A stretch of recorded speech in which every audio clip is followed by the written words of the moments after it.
আমার মনে ইচ্ছে ছিল যে টাকা কি জিনিস, এই টাকার কি কোথা থেকে কি কিনলে কি হয় সে শেষ দেখে ছাড়বো। ওই জিদ দিয়ে আমি পড়াশোনা করছি, খারাপ হয়ে গেছি। এই পেশায় 33 বছর আছি।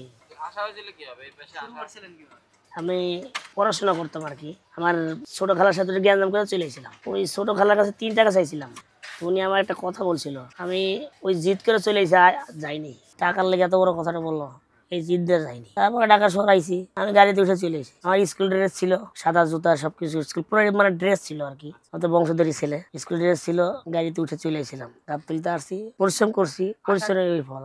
আসার পরে মনে করেন আমি হোটেলে চাকরি করছি, কাজ করছি, হোটেল থেকে লেখাপড়া করছি, হ্যাঁ পড়াশোনা করছি। পড়াশোনা করে আমার এক কাকা আছে, মানে চাচা ডাকতো, যে হোটেল আলা, উনি আমি বললাম কাকা সবাই তো এই মিস্ত্রি কাজ করে, ইঞ্জিনিয়ার কাজ করে, আমি এই কাজ করতে চাই। উনি বললো ঠিক আছে তুমি করবা। আমি হ্যাঁ করবো। উনি আমাকে নিজের ছেলের মতো দেখতো আর উনি আর কি আমার এই লাইনে এনে দিচ্ছে। তখন বয়স ছিল আপনার 9 বছর।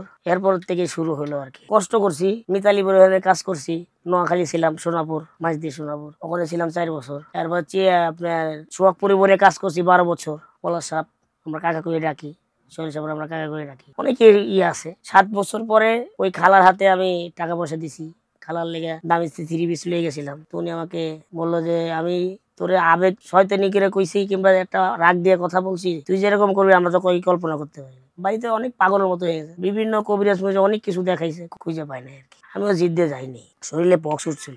কাকা কইলো আমারও বাড়ির দিক যাওয়ার মন টানছে, মানে অস্থির হয়ে গেছে, এর মধ্যে পক্স উঠছে। তাহলে কাকা কইলো যে তুমি এক কাজ করো, তুমি বাড়ি থেকে ঘুরে আসো। আমি বললাম কাকা আমি বাড়ি যাবো। আমি হ।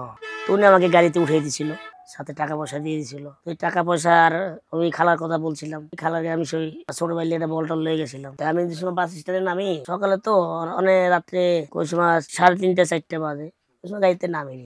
6টার সময় গাড়িতে নামি। তা আমার মেজে ভাই বাসার থেকে একটা ভ্যান নিয়ে রোডে বাড়ি। আমি হাঁটতেছি, ভাই তো যত কিছু হাঁটতেছি, উনি দূর থেকে ফলো করছে। ছেলেটা কেডা, ওর চাদর ছিল, চাদর গায়ে উনি মানে আমার চেহারা দেখে জড়াই ধরে নিয়ে নিজেই গাড়ি চালায় চলে গেছে বাড়িতে। এরপর যা হয়তো হয়েছে, সবাই খুশি হয়েছে। আবার স্কুলে ভর্তি করে দিয়েছিল, আমি পড়ি নেই। বলছি যে আমি এই কাজ করছি, এই কাজ করি, এখন এই কাজ করবো।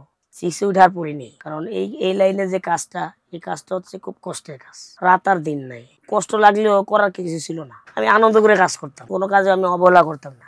আমার একটা ঈদ ছিল কি, এখনো আছে, ওই জিনিসটা তো মানুষই তৈরি করছে, স্বয়ং আল্লাহ তো তৈরি হয় না। সে পারলে আমি পারবো না কেন? আল্লাহ আমাকে যাই দিছে, আল্লাহর কাছে লাখ লাখ শুকর। আমার বাস আছে 4টা, বই খাতা আর 1 টাকা দিয়ে, এটা নিয়ে আমি ঢাকাইছি। আমার ছেলে মেয়ে, আমার বড় ছেলেটা এখন মাদ্রাসায় পড়তেছে, হেফজে পড়তেছে। আমি ঢাকা আসছি, আমার কি চিন্তা না। এখন গাবতলি তালা দিলে সবাই আমাকে চেনে। আমি একটা আমাদের যে মিস্ত্রি সংগঠন আছে, সংগঠনের সদস্য আছি আর কি। এটা হলো সবকিছু নিজের ভিতরে, সবকিছু নিজের আইডিয়ার ভিতরে সবকিছু। আমরা একটা জিনিস দেখলে বুঝতে পারি যে ওই জিনিসটা কোথা থেকে কি আসছে। কত যেমন গাড়ি স্টার্ট দিলে আমরা বোর্ড ফলো করি, কম্পিউটার ফলো করি যে এই লাইনটা কোথা থেকে কি আসছে, স্ক্যানার লাগাই, দেখার পরে আমরা সোল্ভ করি আর কি।